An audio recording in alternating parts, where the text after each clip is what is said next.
ভিডিওতে আমরা ষষ্ঠ শ্রেণী প্রথম পর্যায়ক্রমিক মূল্যায়নের ভূগোলের 1 নম্বর স্কুলের প্রশ্ন উত্তরগুলো আলোচনা করব। একে আছে সঠিক উত্তরটি বেছে নিয়ে লেখো। একের আয় কল্পনা চাওলা মহাশূন্যে পাড়ি দেন 1997 সালে। 2 হবে নেপচুন গ্রহের রং নীল। 3 মূল মধ্যরেখার মান 0 ডিগ্রি। 4 ভারতের ক্ষুদ্রতম রাজ্য গোয়া। 5 ব্রহ্মপুত্রের একটি উপনদী হলো তিস্তা। 2 আছে শূন্যস্থান পূরণ করো। আয় কোপার্নিকাস ছিলেন পোল্যান্ড দেশের জ্যোতির্বিজ্ঞানী।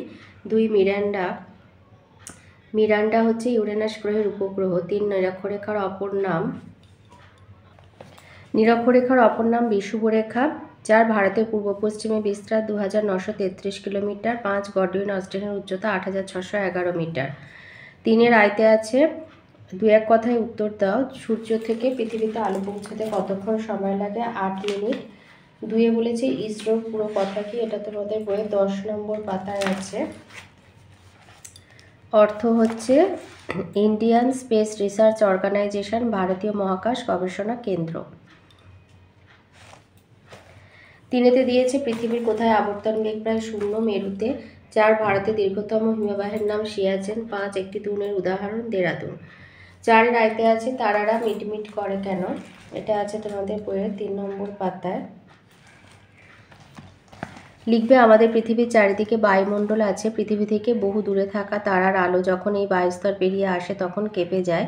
পৃথিবীর বায়ুস্তরের বাইরের মহাকাশ থেকে তারাদের দেখলে স্থির আলোর বিন্দুর মতোই দেখায় কি, তাই তারারা মিটমিট করে। 2 দিয়েছে ছায়াবৃত্ত কি? এটা আছে তোমাদের বইয়ের 26 পাতায়।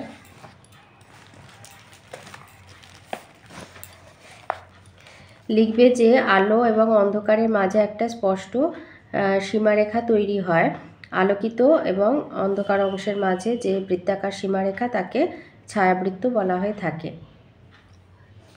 লিখবে আলোকিত এবং অন্ধকার অংশের মাঝে যে বৃত্তাকার সীমারেখা তাকে ছায়াবৃত্ত বলে। 3 আছে গিরিপথ কাকে বলে? এটা আছে তোমাদের বইয়ের 71 পাতায়। লিখবে 2টি পর্বতের মাঝে সংকীর্ণ প্রাকৃতিক পথকে গিরিপথ বলে।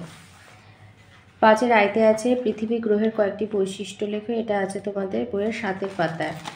বৈশিষ্ট্য হচ্ছে পৃথিবী 1 হচ্ছে সূর্য থেকে দূরত্ব 15 কোটি কিলোমিটার। 2 গড় তাপমাত্রা 15 ডিগ্রি সেলসিয়াস। 3 সৌরজগতের একমাত্র গ্রহ যেখানে প্রাণের অস্তিত্ব আছে। 4 আবর্তন হচ্ছে 23 ঘন্টা 56 মিনিট 4 সেকেন্ডে। পরিক্রমণ 365 দিন 5 ঘন্টা 48 মিনিট 46 সেকেন্ড। আর মহাকাশ থেকে নীল রঙের দেখায়, তাই এর নাম নীল গ্রহ।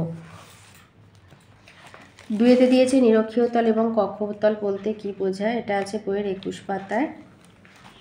নিরক্ষীয় তল হচ্ছে নিরক্ষরেখা যে তল বরাবর রয়েছে তাকে নিরক্ষীয় তল বলা হয়। আর কক্ষতল হচ্ছে কক্ষপথ আর পৃথিবীর কেন্দ্র যে তলে রয়েছে তাকে কক্ষতল বলে। 3 আছে ভারতের ভূপ্রাকৃতিক অঞ্চলগুলির নাম লেখো। এটা আছে 69 পাতায়।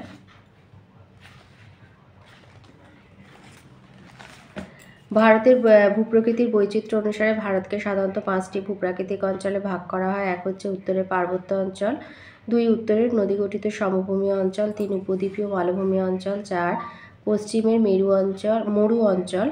আর 5 হচ্ছে উপকূলের সমভূমি অঞ্চল ও দ্বীপপুঞ্জ। 6 আয়তে আছে উল্কা সম্বন্ধে যা জানো লেখো। এটা আছে বইয়ের 9 নম্বর পাতায়। এটা হচ্ছে তোমার 5 নম্বরে। তো এখানে যেটাখানে আছে সব লিখে দেবে। মেঘহীন রাতের আকাশে অনেক সময় হঠাৎ আলোকরেখা নেমে আসতে দেখা যায়, একে বলে তারাখসা। আসলে এটা উল্কাপাত। ধূমকেতু গ্রহাণুপুঞ্জের ভাঙা টুকরো মহাকাশে ছড়িয়ে থাকে। পৃথিবীর অভিকর্ষ বলের মধ্যে এসে পড়লে প্রচণ্ড বেগে ছুটে আসতে থাকে পৃথিবীর দিকে। পৃথিবী তার কেন্দ্রের দিকে পৃথিবী পৃষ্ঠস্থ সকল বস্তুকে যে বলে আকর্ষণ করে তাকেই বলে অভিকর্ষ বল। বাতাসের সঙ্গে ঘষা লেগে জ্বলতে শুরু করে। জ্বলন্ত আগুনের ফুলকিগুলোকে তখন অন্ধকার আকাশে তারা বলে ভুল হয়। বাতাসে পুড়ে মিলিয়ে যায় উল্কা। তবে মাঝে মাঝে বড় উল্কার কিছুটা অংশ পৃথিবীর বুকে আছড়ে পড়ে। কখনো উল্কা বৃষ্টি, কখনো একসঙ্গে ঝাঁকে ঝাঁকে উল্কা বৃষ্টির মতো পৃথিবীতে ছুটে আসে পৃথিবীর দিকে, একে উল্কা বৃষ্টি বলে।